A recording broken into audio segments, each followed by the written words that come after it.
Assalamualaikum warahmatullahi wabarakatuh. Perkenalkan, nama saya Riki Mardiansa, NIM 1001128192419 dari kelas IKMC 2019. Baiklah, dalam video ini saya akan membahas kegiatan mentoring.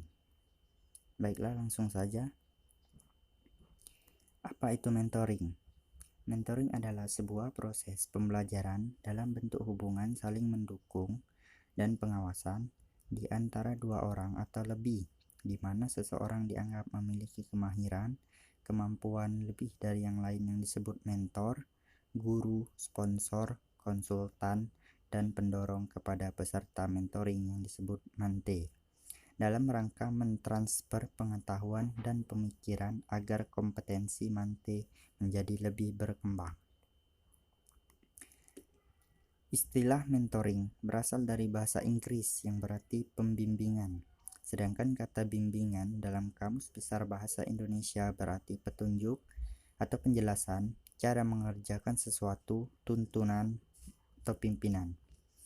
Mentoring memiliki kata dasar mentor. Dalam KBBI memiliki arti berperan sebagai advisor, role model, konselor, tutor, dan atau guru. Next. Selanjutnya, fungsi mentoring. Yang pertama, remedial atau rehabilitatif. Yang kedua, fungsi edukatif atau pengembangan. Yang ketiga, fungsi preventif atau pencegahan. Next, unsur-unsur mentoring. Yang pertama itu ada mentor. Mentor merupakan seorang yang bijak dan seorang konselor atau guru yang dipercaya dalam meningkatkan pengetahuan dan perkembangan mante. Kemudian, mante merupakan sebutan untuk seseorang yang mengikuti kegiatan mentoring tersebut. Kemudian, aspek mentoring. Yang pertama, proses belajar yang terprogram. Tugas mentor adalah untuk meningkatkan proses belajar yang disengaja, termasuk membangun kapasitas melalui metode seperti instruksi, sourcing, memberikan pengalaman, modeling, dan memberi saran.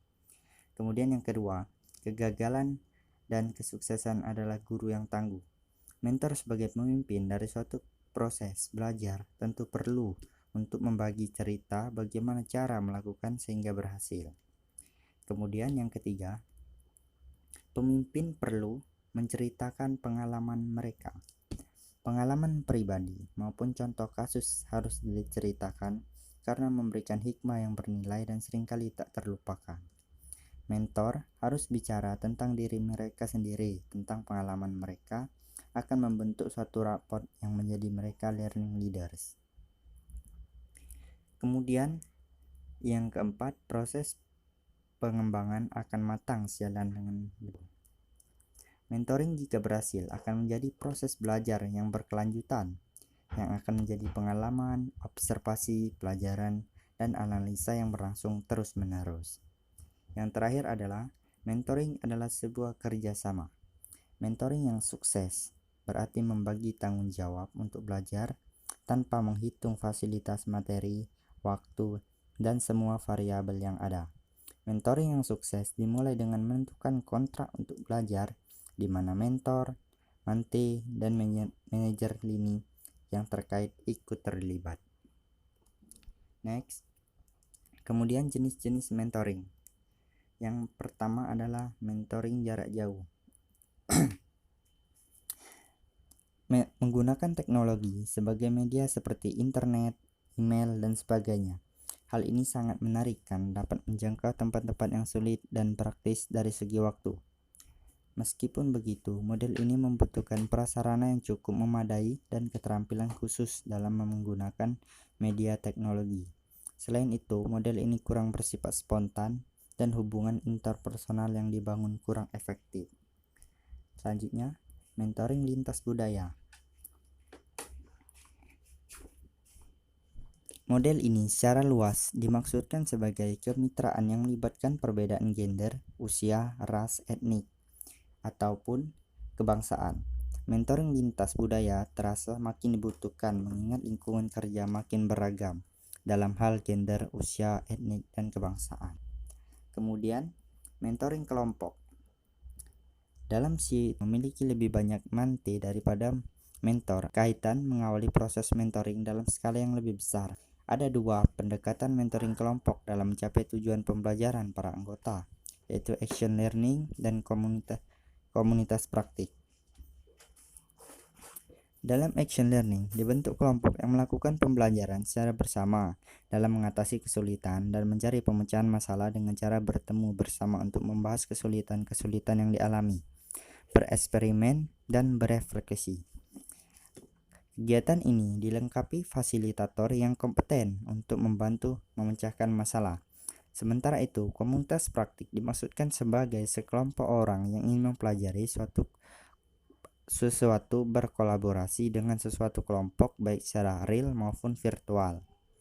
Orang-orang ini memiliki tujuan atau minat yang sama dan belajar satu sama lain dengan berbagi pengalaman dan informasi. Selanjutnya yang terakhir, mentoring sesama. Mentoring sesama adalah posisi atau kedudukan mentor dan mante berada pada level yang sama atau kurang lebih sama. Next, mentoring organisasi. Mentoring organisasi terjadi hubungan antara bisnis ke bisnis. Misalnya dalam kasus lingkungan, mentoring lingkungan menjadi pendekatan untuk pengalihan pengetahuan manajemen lingkungan. Mentoring lingkungan mempunyai fokus pada penanaman kinerja lingkungan yang baik melalui interaksi antara sesama pelaku bisnis. Aneka model mentoring ini telah berkembang sebagai respon terhadap beragam kebutuhan yang muncul dalam organisasi. Kemudian tahapan dan langkah mentoring. Yang pertama itu tahapan persiapan, kemudian dilanjutkan dengan tahapan negosiasi, kemudian tahapan kemungkinan, dan yang terakhir tahapan penutup. Nah, berikut beberapa contoh kegiatan mentoring yang ada di sekitar kita. Itu yang pertama, mentoring kesehatan, mentoring keagamaan, mentoring perusahaan, mentoring pekerjaan, dan terakhir adalah mentoring pendidikan. Baik, sekian yang dapat saya sampaikan. Lebih dan kurangnya saya mohon maaf. Saya akhiri, wabillahi taufik wal hidayah. Wassalamualaikum warahmatullahi wabarakatuh.